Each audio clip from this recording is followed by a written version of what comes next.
Welcome, everyone, to episode 45 of the Thundercrafts podcast, where we forge through the shitstorm that was WCW Thunder. I am your host, failing to meet the requirements and a negative impact on departmental activity, Josh Kaiser. And joining me today, a man who should find a building and go jump off of it, Kyle Hoagland. Man, I don't know what you were... I was trying to figure out like where yours came from, but you fumbled it on so much. I'm going to call you David Flair because you're a handicap wrestler. What's going on, everybody? I sure did. That was the word departmental. Departmental. What is that? How do I say it? I can't say it right now. I think it's departmental. Nah. I think it's first of all, is that even a word? I feel like Tony Schiavone said that, right? Tony Schiavone said it, so I'm going off of Schiavone, man. I mean, last time I called out that I thought it wasn't a word, it was Lee Marshall, and I was wrong. So I feel like I shouldn't call out Tony Schiavone. It's departmental. Departmental. Concerned with or belonging to a department of an organization. There you have it. Well, good night, everybody. Go. You and I do belong part of the organization that is the Thundercrafts podcast, and we're back. It is 1999. We're gonna party like it's 1999. And before we get started, we might be in episode 45, but I don't know if you noticed the WWE Network added more episodes of Thunder. I did. Oh my God, it's the gift that keeps on giving. You're welcome, Thunder buddies. Unless for some reason one of us hangs ourselves because we're doing this, we're going to keep on doing it.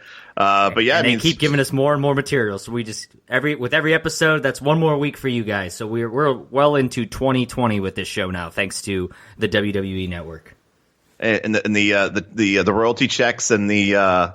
All the money that's coming in from this is just going to keep on rolling. I was afraid that we were going to have to try and find another podcast sometime soon, but thanks to WWE and thanks to obviously the Thunder Buddies, who I'm sure there were thousands upon thousands, if not millions and millions of letters that were written to the WWE Network that said, you know what, we need more Thunder. We need to make sure that the Thundercrafts podcast is well and good into the new decade. And wish granted, promises kept. So, but. With that said, I don't know how many promises were kept for this January 7th episode of Thunder. I will try to keep myself, I guess, I don't know. I'll keep myself calm for as long as I can, but I apologize ahead of time now if I don't have a couple outbursts, because this episode was just a pile of shit. Well, if you recall, it's been a good 3 weeks since we've witnessed the Thunder. So Starrcade came and went. Nash has defeated Goldberg. The streak is over. Nash is your world champion. Then he drops the title to Hogan on Nitro with the finger poke of doom. Eric Bischoff beats Ric Flair at Starrcade. And I guess that's a good way of opening our podcast, because that's how they open Thunder this week. We see scenes from Starrcade. This is a long promo. Very, very long, like too long. It shows scenes of their match from Starrcade, cutting back to scenes of Bischoff in the limo with some of the NWO as they're laughing about him beating Flair, kissing Flair's wife.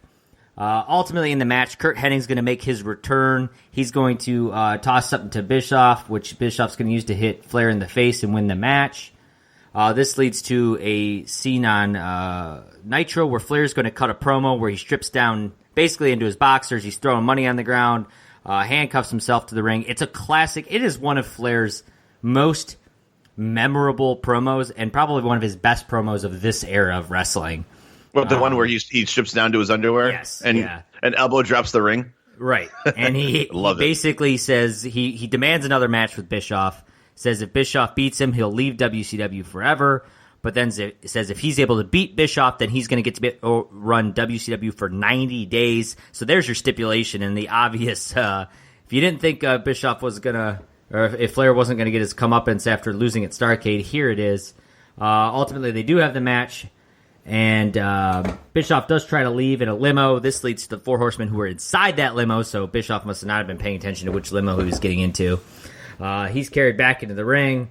The NWO tried multiple times to get into the ring. Mind you, everything I am saying is all what we're seeing on this opening promo. So the Horsemen fight off most of the NWO. The Giant, though, is eventually going to interfere. He gets into the ring. This leads to Macho Man walking out with the ever beautiful, gorgeous George. Macho Man comes into the ring. He's wearing the black and white NWO shirt. The Giant turns his back. There's a low blow for the Giant. This leads to Flair with a figure 4, and Mike Tenay dropping the woo. And Flair is now the president of WCW for the next 90 days. And welcome to Thunder. No, not yet, because we got to show one more we're not thing. done yet. We're not done yet. Ric Flair then cuts a promo now as president.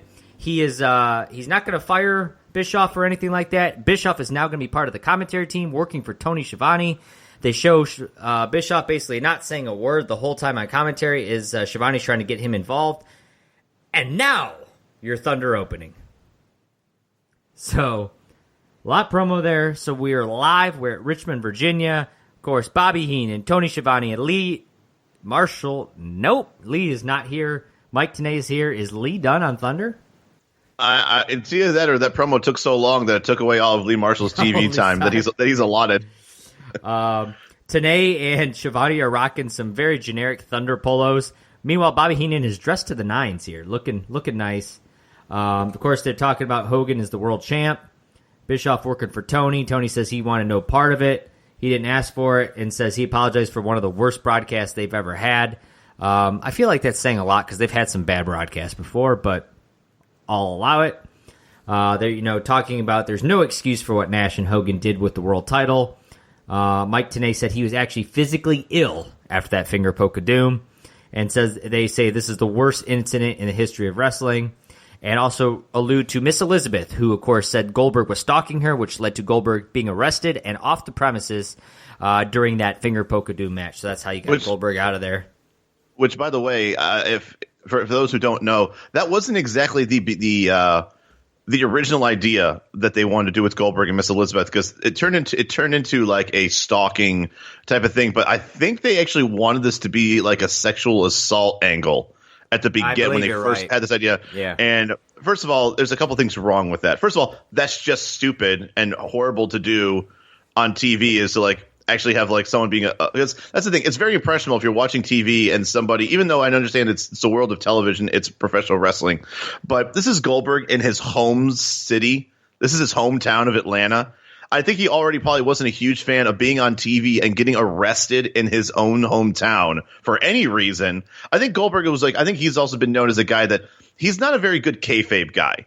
Obviously he's part of the business and everything, but like if there was an angle of, hey, Atlanta police are going to arrest you, he's going to say something like, he would be the guy that says like, well, no, I don't want to do that because I'm from Atlanta and people aren't going to like that. And it's like, dude, it's a fucking show, dude. Like you're not really getting arrested or anything like that.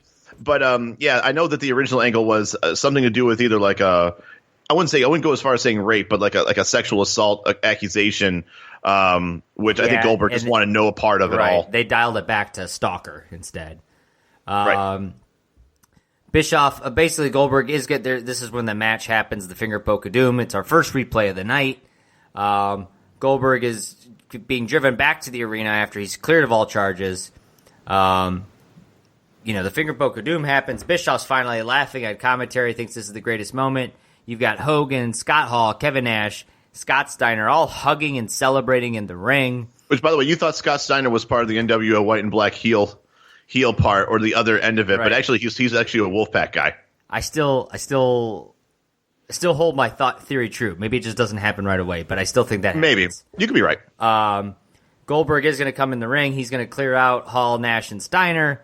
But then Hogan's going to hit him with some of the most vicious belt shots that you've ever seen. And by that, I mean Goldberg's going to no-sell him, and he basically got tapped on the back. This leads to a spear to Hogan. And eventually Goldberg's going to be tasered.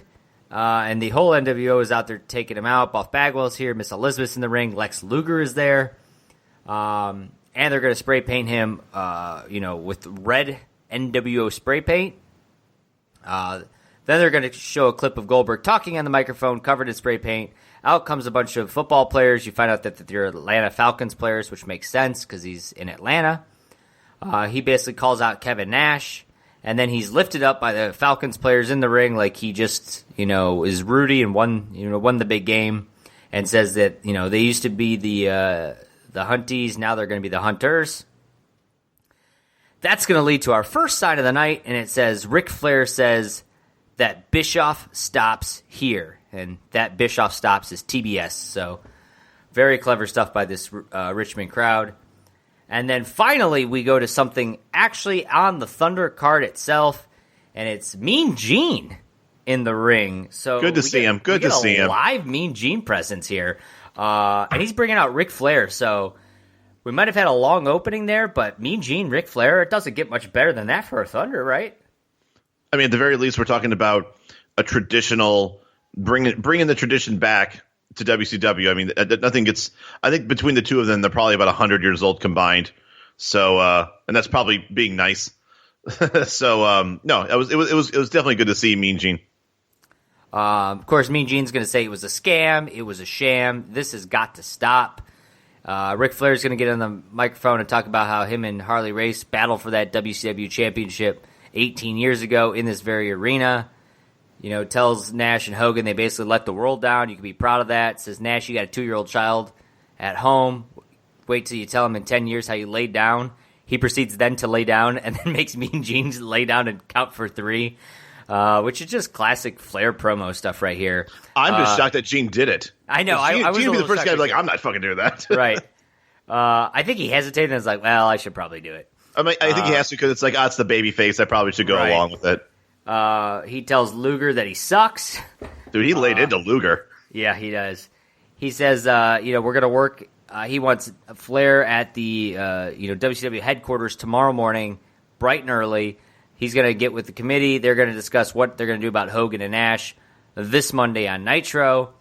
Then he proceeds to name all of these classic world champions and says ultimately Hogan and Nash will pay the price. That is your opening segment. We go to commercial, we come back, and we get our Saturday night promo, Norman Smiley, Mongo McMichael, and a new tag team of Kenny Chaos and Bobby Eaton? I thought Bobby Eaton was given his papers months ago. Now he's with a maybe tag team champion. I'm not sure at this moment. At this moment, we have no idea. Yeah. And then also Bam Bam Bigelow will be wrestling. So not the strongest card for a Saturday night, but hey, you know what? What do you expect? We then cut to a promo of Jericho and Scott Dickison talking. Of course, Scott Dickison, one of the referees.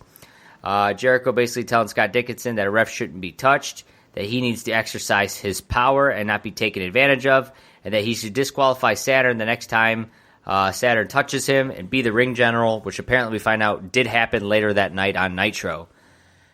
And then finally, our opening bout of the night, it's the Cat, accompanied to the ring by Sonny Ono versus Saturn, and a Starrcade match, basically. It's a Starrcade return match. It is. You're correct about that. Starrcade rematch.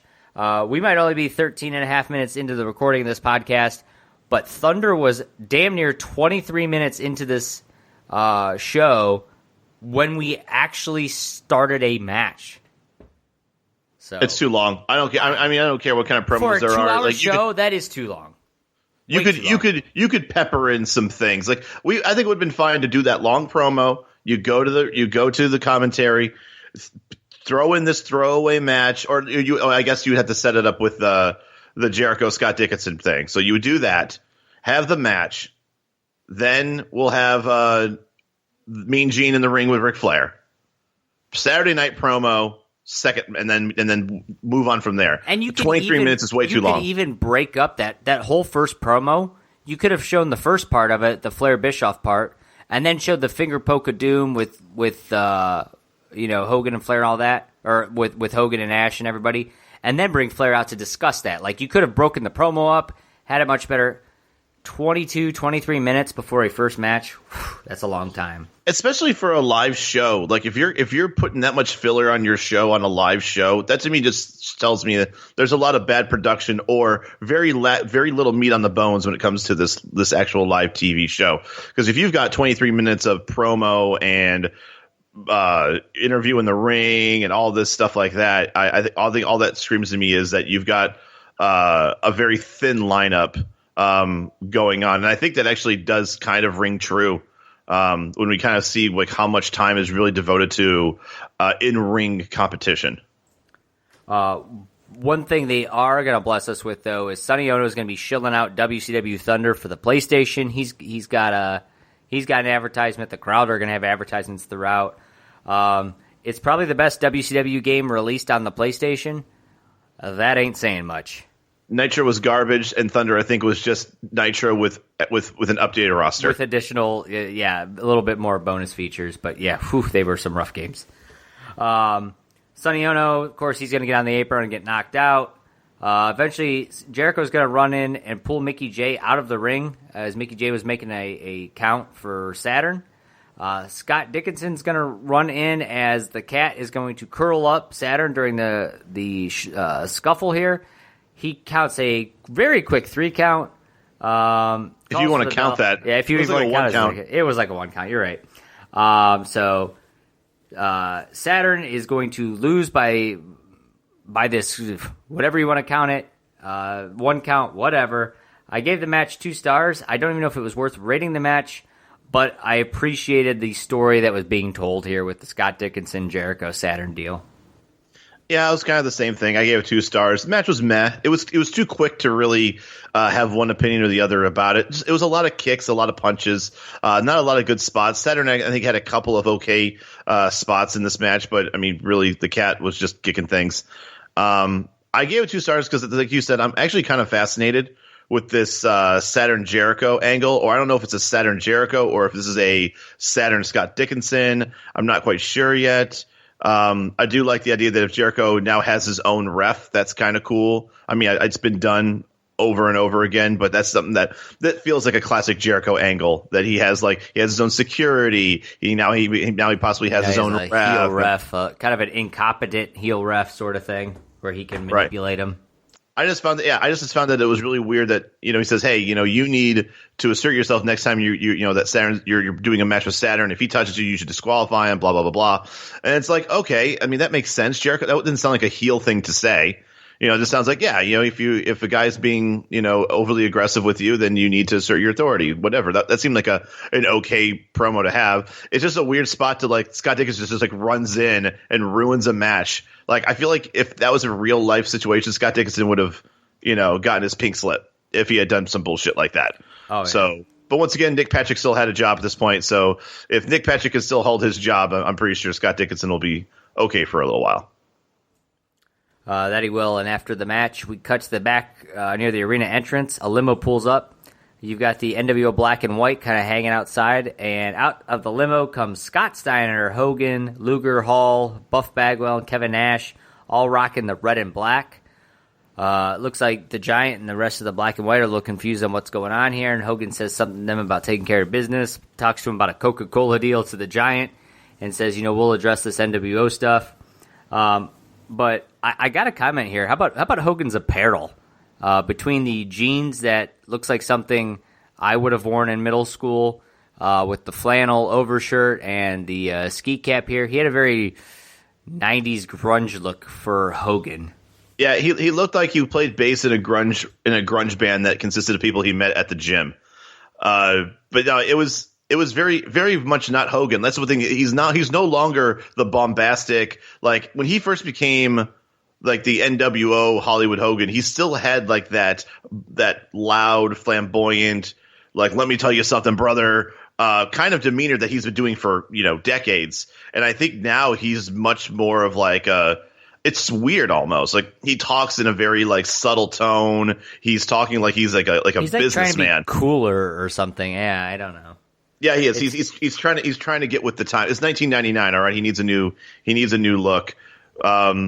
But let me ask you this. Glad he chose one from 1995. Right. That's true. Although in 1999, you probably would have rocked all of that he was wearing. Maybe not the flannel, but probably the rest of it. Yeah.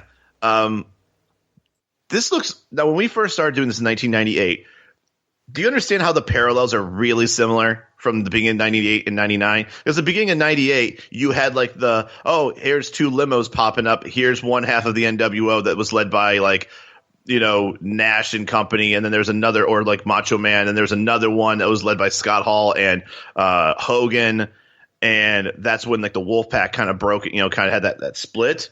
or where it looked like it could possibly happen.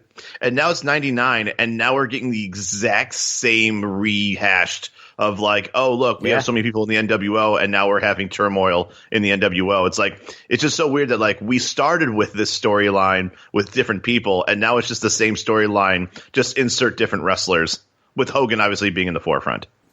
Yeah, no, that's a great point.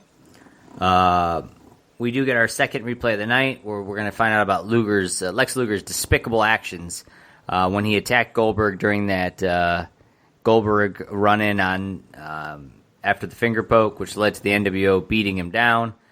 And Goldberg's going to get a torture rack, which everyone seems just shocked at how vile a human being Lex Luger is.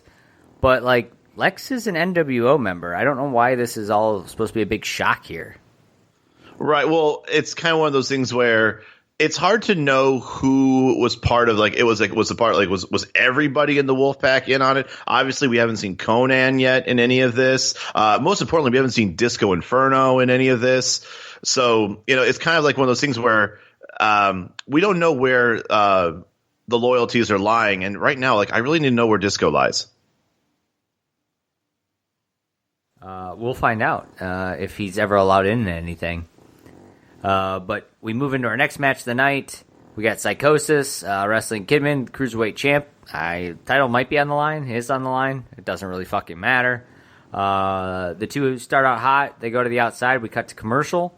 So when we come back from commercial, we actually go straight into a Nitro Girls calendar advertisement. So that's cool. And then finally they cut back to the match, and the two men are dead on the outside. So I'm like, was that crossbody that Kidman did before commercial break that painful? But no, it turns out we missed a huge spot that Psychosis went to the top and did some senton to the outside. The commentary team putting it over huge. We couldn't even get a fucking replay for it. I don't get it. Even though they said that they would. They're like, hey, whatever you missed, We'll make sure the tapes are rolling. We'll make sure we show it. We never saw it. Psychosis is going to set Kidman up for a powerbomb, which Kidman's going to reverse into a face smasher. So you know what that means. He played right into his plan. Shooting star press is coming, but nope. Juventud Guerrero is going to run in for the interference, so we're still getting that Kidman-Juvi feud. Psychosis and Juvi are going to double team on Kidman. This brings Rey Mysterio out there. So Rey and Kidman are kind of clearing out the LWO members. And this leads to Hogan and the rest of the Wolfpack to come out. Psychosis is going to take a jackknife. They're going to basically force Rey Mysterio out of the ring. And commentary team just still wants to know what happened to Lex Luger. What has gotten into him? I didn't even rate this match. Is there anything you wanted to discuss on the Psychosis Kidman ordeal before we move into the promo itself? No, I gave it a dud rating as well. Hardly any match to actually watch to give a rating. The best part of the match we didn't even get to fucking see. I think the match overall was about a minute and a half on TV. I was actually pretty annoyed, to be honest. They basically booked the Cruiserweight title match as a throwaway, which I think is just a fucking shame. I think there's enough matches in here where we could. I think the only thing I can think of is that they went in there with an LWO, members, so they can, go in there and assert their dominance on a stable they shouldn't even give a fuck about. But yeah, it was just a bummer that a title match was a throwaway. But it was a title match on Thunder. Is it that big a deal? I mean, the Cruiserweight title has changed hands twice on Thunder. So it's not like something is a shocker if they actually would have had a full match. And then, once again, I think if we go look at the whole body work, obviously this is only like, the second match in. This is when you kind of go back and go, this was kind of stupid. Right now, it's like, okay, whatever, let's just move on. But when you start, like, picking apart everything, as when we start with everything in, yes, right. you start seeing that this was even dumber and dumber. So Nash is going to get on there, says, "Hey, Psychosis, let me speak on this," and laughs, which I feel like, was he confused that Conan is not Psychosis? That kind of gets explained a little bit later on, but at the time I was really wondering why Nash just said that. Hogan and Nash are going to put each other over and said they had the match of the century. Hogan's going to call Flexi Lexi and Fluffy Buffy in reference to Luger and Bagwell. Then says he's never been in a finer group of elite gentlemen than who's here now. This is when we're going to see our second sign of the night. It says Hogan is NW old for life. So got him. Boom. This brings out the NWO black and white. which Hogan even refers to as the backup group, which is embarrassing.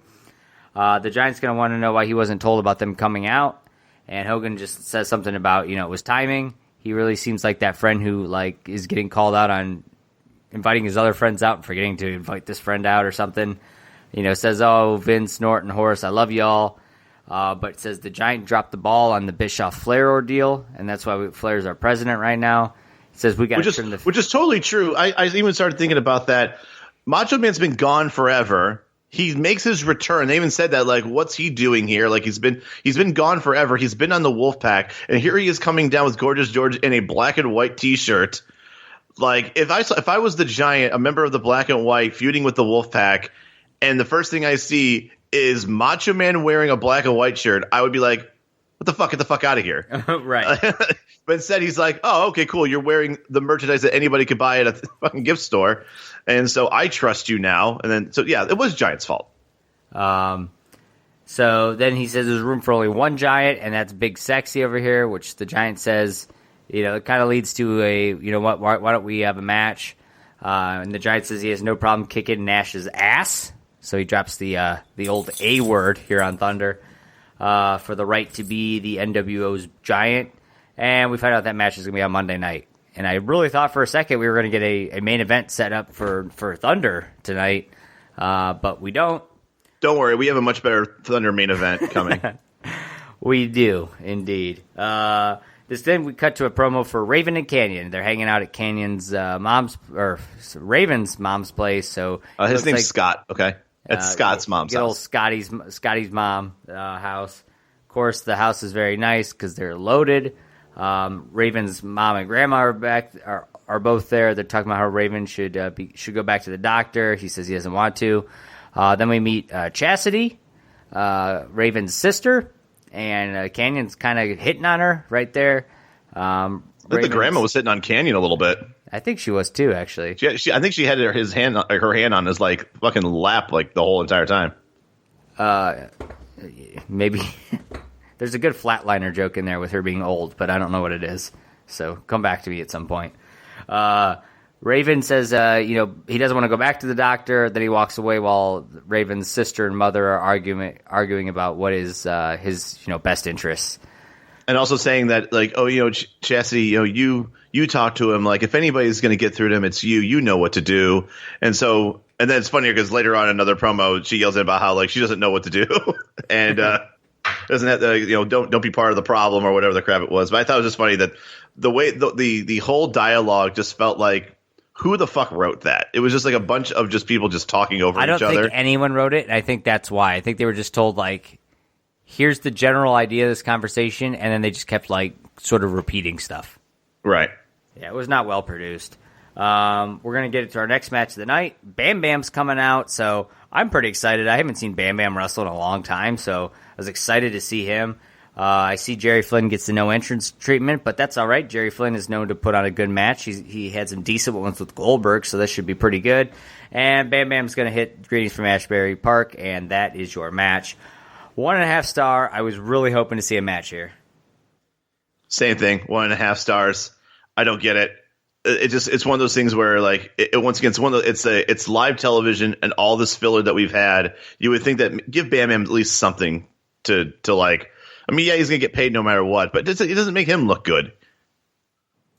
No, not really. After this, we get Mean Gene. He's gonna be at the entrance ramp. Bam Bam is probably still walking past them to go to the back as he's already out there. We find out we're 10 days away from sold out, so we're already getting near our first pay-per-view of the year.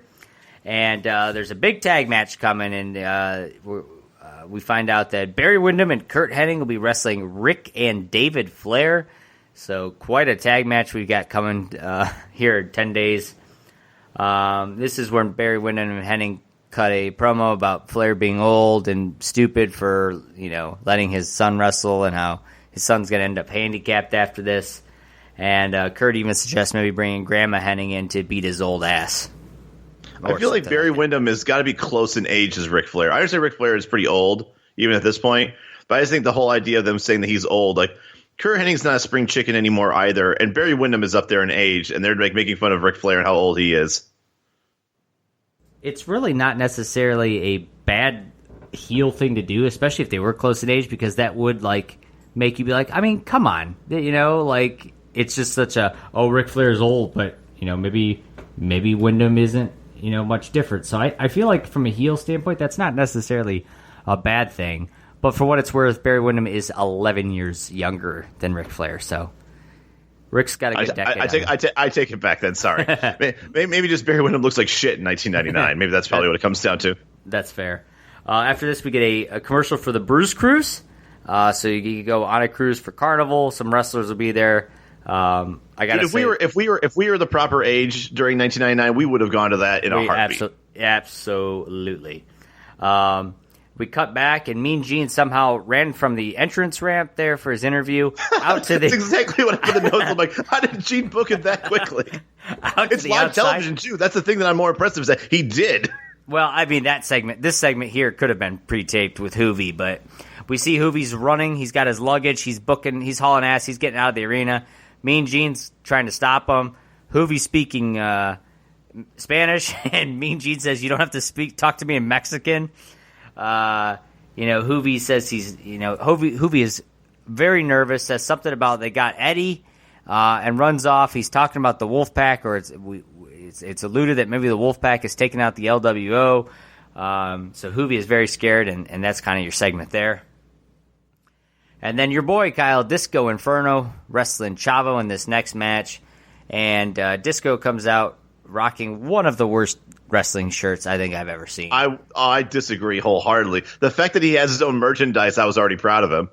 So if anything, like, it was a Disco Inferno shirt, which I just didn't think that WCW wanted to merchandise. So now I'm going to look around for. I still got to find the Thunder polo, and I got to find myself the Eyes of Ice. That Dean is Malenko the shirt. Worst shirt in the history. That is the worst shirt. Trust me, you better be ready for this coming Christmas, because I'm looking for all the shitty shirts we've seen on Thunder and see if I can find it anywhere. Good luck with that. Disco, however, has a really long entrance here. After he got to the ring, it was a lot of dancing, a lot of time. I think they were trying to let Tony shill all kinds of upcoming live events and stuff. Eventually, Chavo is going to make his way out here. He's got Pepe with him. Pepe's got a neck brace. I don't know about you, but I thought Disco looked in phenomenal shape at this point. Like, we've given him shit in the past for looking a little pudgy, looking overweight. Here, I thought he looked fantastic. We do find out during this match that Bischoff apparently hated tag team wrestling, and now we're going to get a tournament with Flair in charge to crown new tag team champions. So that's something exciting. As for this match, Norman Smiley's going to come out. He's going to grab Pepe, give him the big wiggle.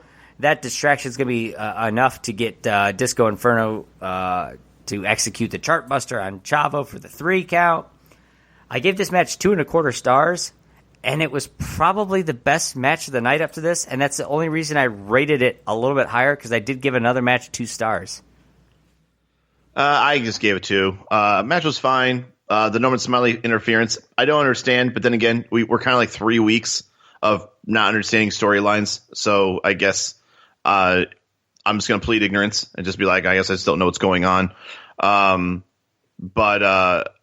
there's an angle that's involving Norman Smiley, so for that, I'm on board with. I'm on board that Smiley is getting involved in other people's affairs, where maybe that sets up something for us to actually like sink our teeth into with Norman Smiley. So, and also the reason why I couldn't give this much of a bigger, more stars is that another really fast match. I think most of these matches are averaging about 3 minutes or less. Well, you got to save 25 minutes for opening promos, so. Right, and for, Hogan looking like a fucking grunge rock star. After this, though, the tag team tournament getting kicked off, Kyle, and no better way to infuse the crowd, the viewers at home, everybody with excitement. And 4 random guys. This is going to be it. If I want to be stoked for what's upcoming, no better way to do that than Lizmark Jr. and Super Calo versus Fit Finley and Dave Taylor. What Talk about the chemistry. fuck is this? Dude, Come on.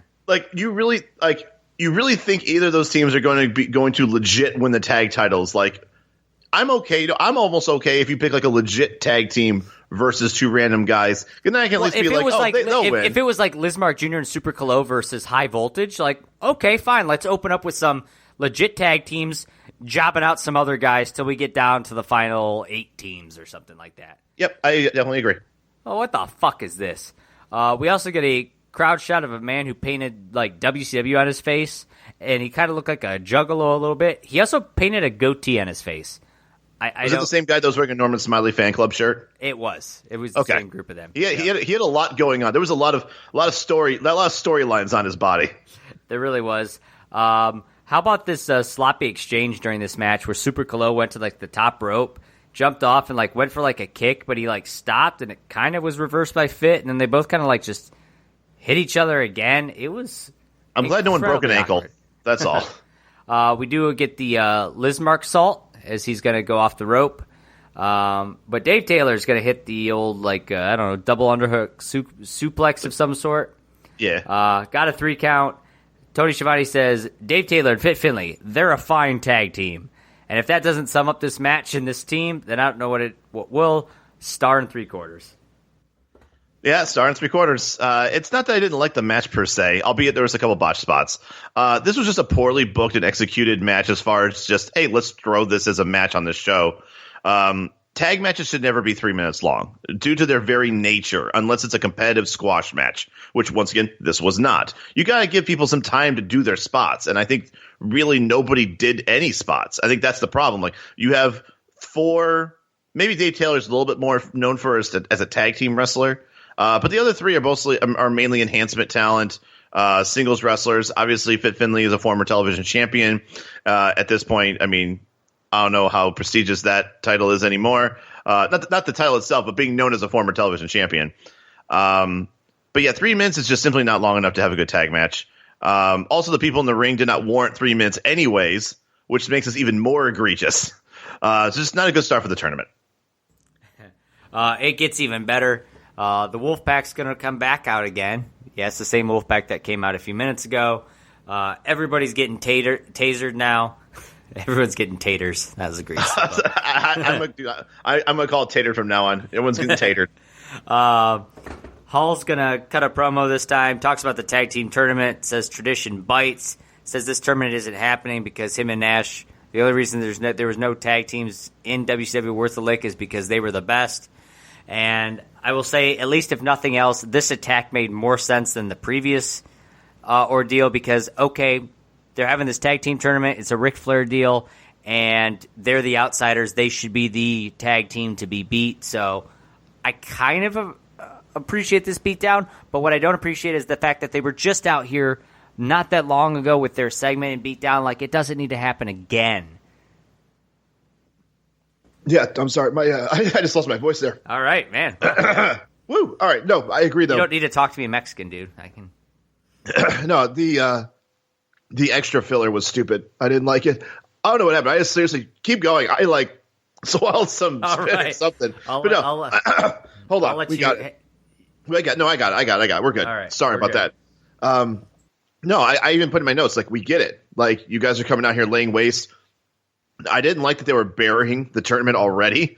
It's the first fucking match of the tournament, and you're going to bury it immediately afterwards. I get what you're trying to say, Scott Hall. Like, it makes total sense. I don't think that they buried the tournament, but I think it was kind of a nice thing. I mean, I guess there could have been another time they could have come out and said, look, like, guys, you think this tournament's happening? It's not. Like, we are here. We are the best tag team. Like, just cancel it. Give us the titles, like that kind of thing. I think I would have been okay more if, Fit Finlay and Dave Taylor win, they leave, and then Lizmark Jr. and Super Colo are left in the ring. The losers, let them get beat up. Don't beat up the guys who won and are moving on to the tournament. Fair. I won't disagree with that. I'm all right with that. After the match, we get after that match, we move into our next match. It's La Parka and Booker T. And nothing is more entertaining than watching Booker T come out and seeing crowd shots of just a bunch of white people doing white people things as they raise the roof. Booker T, however, does not appreciate La Parka's dancing, disposes of him quickly. He's going to land a huge 110th Street Slam, which I thought looked fantastic. And La Parka almost no-sells it as he instantly gets back up. He brings a chair into the ring. They kind of fight over this chair. Mickey J seems to have no qualms about this chair being in the ring. Eventually, La Parka's going to hold the chair. He's going to get kicked in the face, as you didn't see that coming.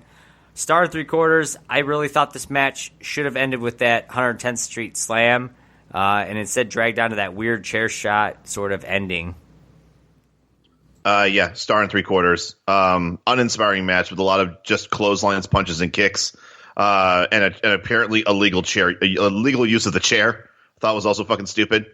This isn't Raven's rules. This isn't. I don't know if La Parka has something in his contract that he's allowed to even use the chair. He is the chairman of WCW, so maybe that is a little advantage to being that.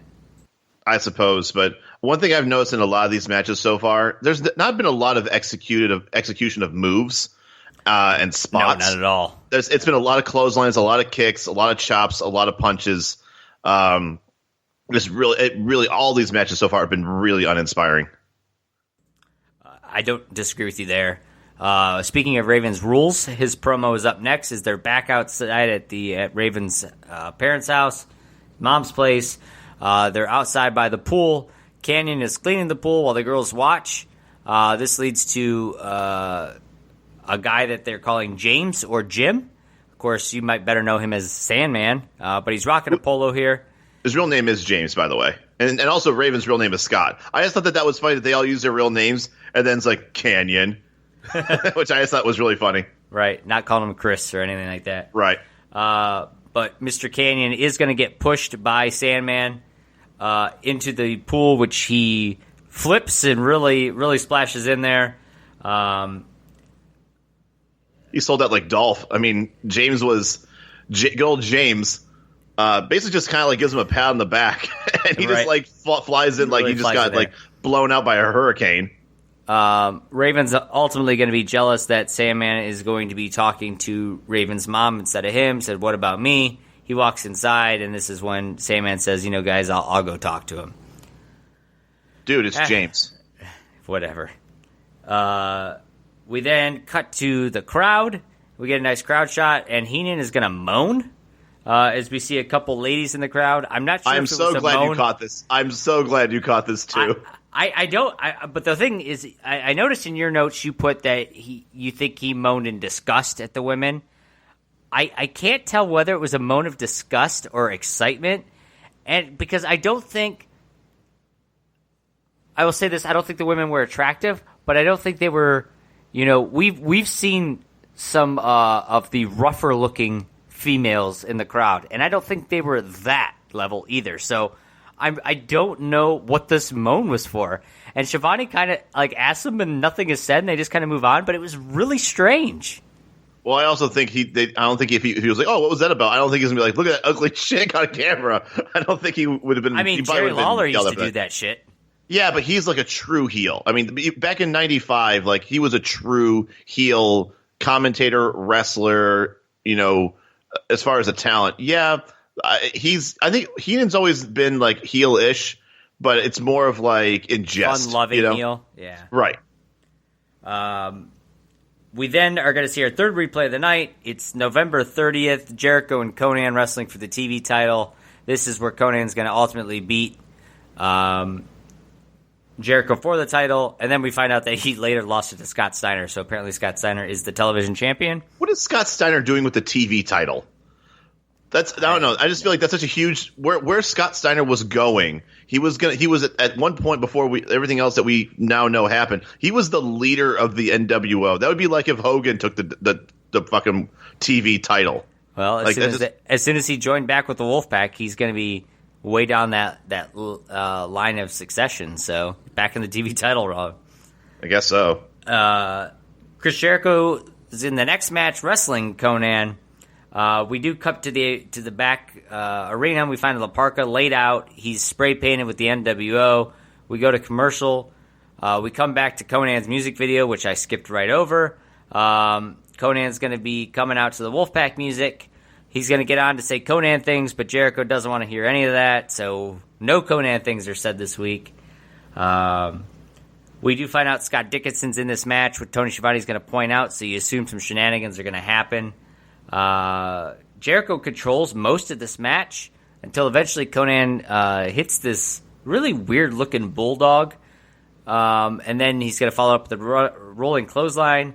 Jericho's going to throw Conan into Scott Dickison, though. Then he's going to pull out the old Dick Knuckles, which he's going to hit Conan in the face with. But Saturn's going to pull Scott Dickison out of the ring and threaten him with a knuckle sandwich. This leads to Conan laying out Jericho, gets the 3 count because Saturn's able to count 3 because he's a referee. This whole thing doesn't make any sense. I gave it 2 stars, but I don't feel good about it. I don't feel good about giving a 1 3/4. The match itself wasn't very good. Once again, really fast match. The pacing was stupid. I did have one laugh. I made a GIF. I hope you saw it of Conan raising his arms in the air in front of Jericho. It's a great one, yeah. Jericho thinks he's getting hit with an elbow to the head, and he just sells it.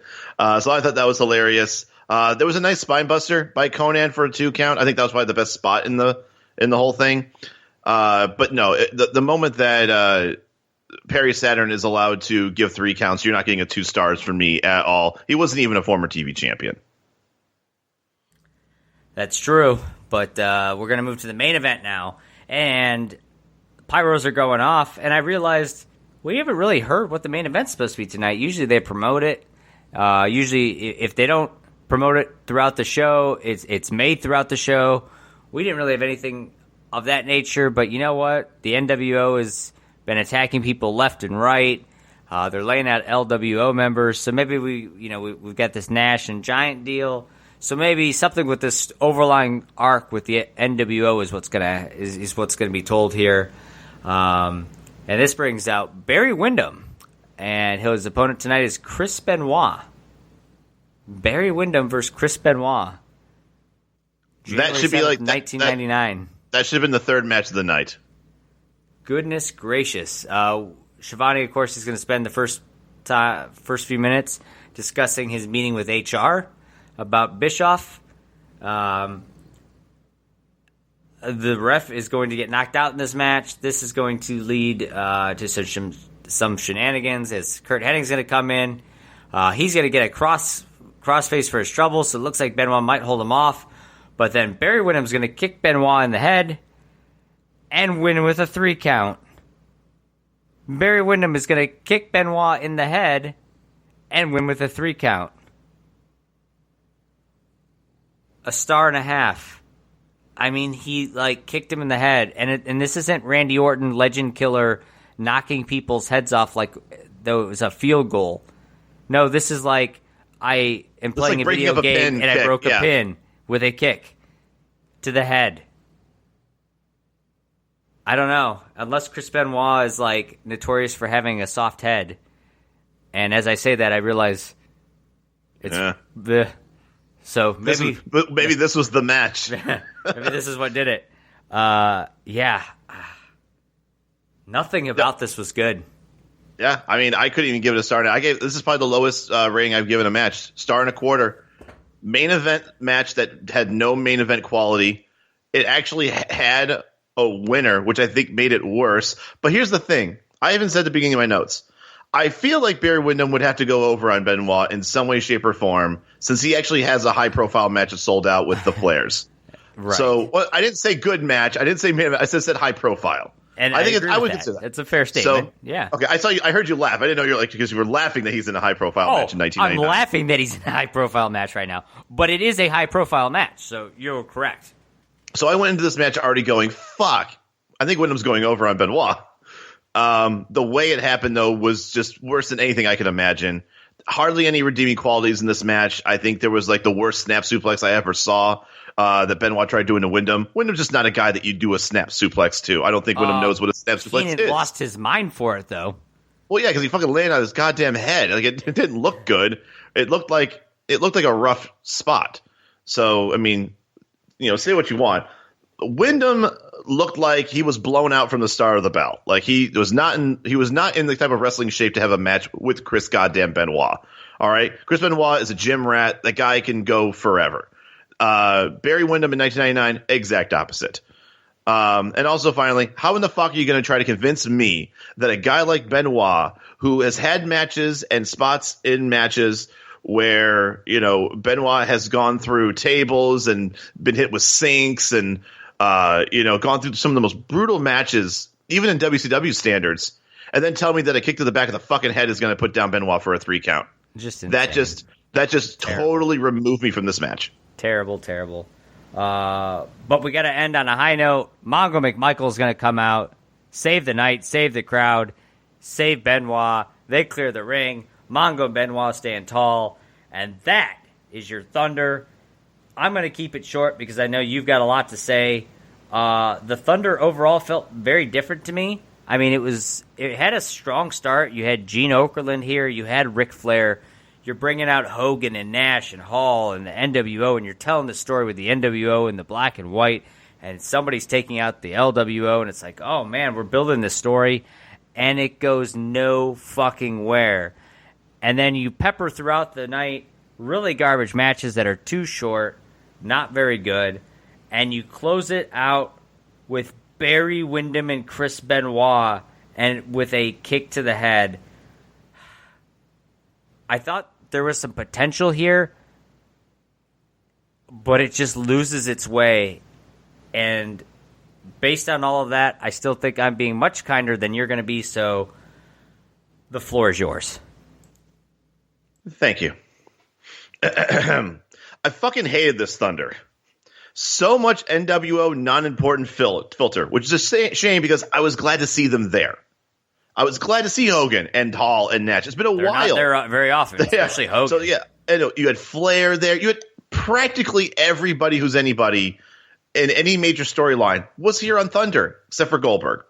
But once again, yeah, no Goldberg, no Sting. Those are probably the two big ones. I think Sting's still injured, so I think that he's not going to be there anyways. It was a good time for this whole NWO bullshit to happen while he's on the shelf. Let's put it that way.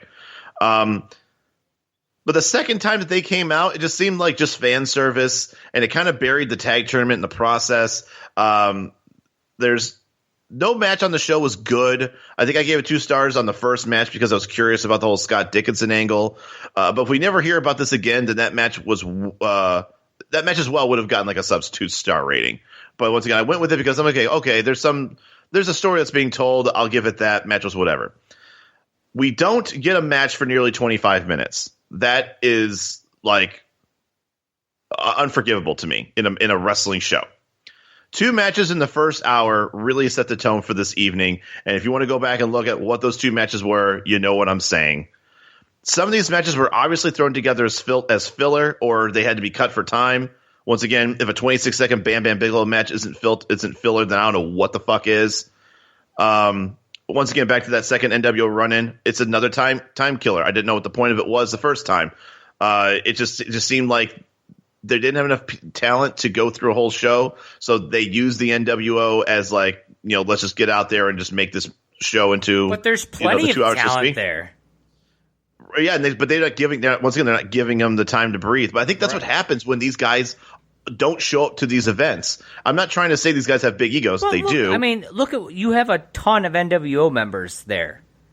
If nothing else, they could have had different matches with them. Yeah, but would you be? Yeah, but you would have been. Those guys know that their presence was enough for them to get people. Sure, but I'm just interested. saying to say that there's not. I mean, who knows who else was also there? But just the people we saw, there was plenty of. We could have done much more with what we had than what they did. No, I definitely agree. Everything tonight seemed to be in a punch kick mold. Most Thunders, we usually get a few matches that don't do that. Usually we get a couple of nice mid-card matches.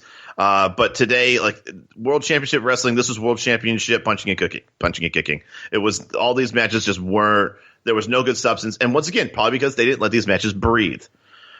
Who booked the ending to the main event? I've seen Benoit get, like I said, nailed and beaten in bathrooms and just go through everything. And we're supposed to believe that Benoit gets put away by a kick to the head. The kick to the head is no worse than when he does his top rope flying headbutt. There's no more damage done. Yep, I agree. And finally, like I said, not really so much finally, the tag tournament appears to be I would say, okay, I'm glad they're doing it because they need to make the tag titles something again. I think so far the execution has not started out well. Having 2 low-card luchadors and 2 European guys that the average fan lacks any familiarity with isn't how you jumpstart any tournament. This should have been a much more exciting first match. Why is there only the standard. one match for the tournament tonight? You'd think they would have had like 2, 3, have a few of them on this card. You promote it and you have one match, and it's Super Kaloa Lizmark Jr. wrestling Fit Finley and Dave Taylor. Yeah, like I said, it doesn't spark any real hype for this whole tournament when that's what you're going to give us as like the litmus test. And I don't give a shit about this tag team tournament anymore because I don't think it's going to go anywhere.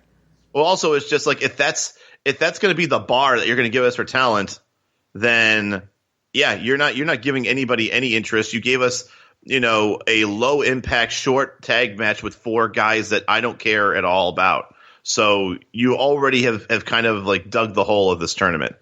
So yeah, like I said, I don't think anything here was done right. I'm intrigued by the NWO angle, but once again, that shit writes itself. Like they could do whatever they want, and it's at least going to be at the very least compelling television. So it's not like that was like, oh, look at this genius writing going on. Like this one, I thought that's why I gave it the parallels of 1998. It's not original. Like this was done before, and they're just doing it. They're just rehashing it and redoing it. And I don't know. Like I know that with hindsight, we know that 1999 is not going to be very friendly for WCW. But my God, I didn't think it was going to start as early as now. Yeah. Hopefully it doesn't. Hopefully this is just a one-off, but we will have to see. But that is our show this week, though. If you haven't yet subscribed to us, go do it. You can find us on iTunes, Google Play, all your podcast listening devices. Go give us a follow on Twitter at Thundercraps. And you can always go to thundercraps.com for our previous episodes. After all that, go to the WWE Network. Check out Thunder 46. It is January 14th, 1999. Maybe we'll find out, what other jobbers we can get in this tag team tournament next week. Are we going to be live? Are we going to be pre-taped? I don't know. For pre-taped, we might actually get some good matches because there's a lot of big names on here. But we will have to wait and see on that. So, for Kyle Hogan, I'm Josh Kaiser, and we will see you next time on the Thundercraps podcast. We are Bruce, cruisingly out of time. See ya.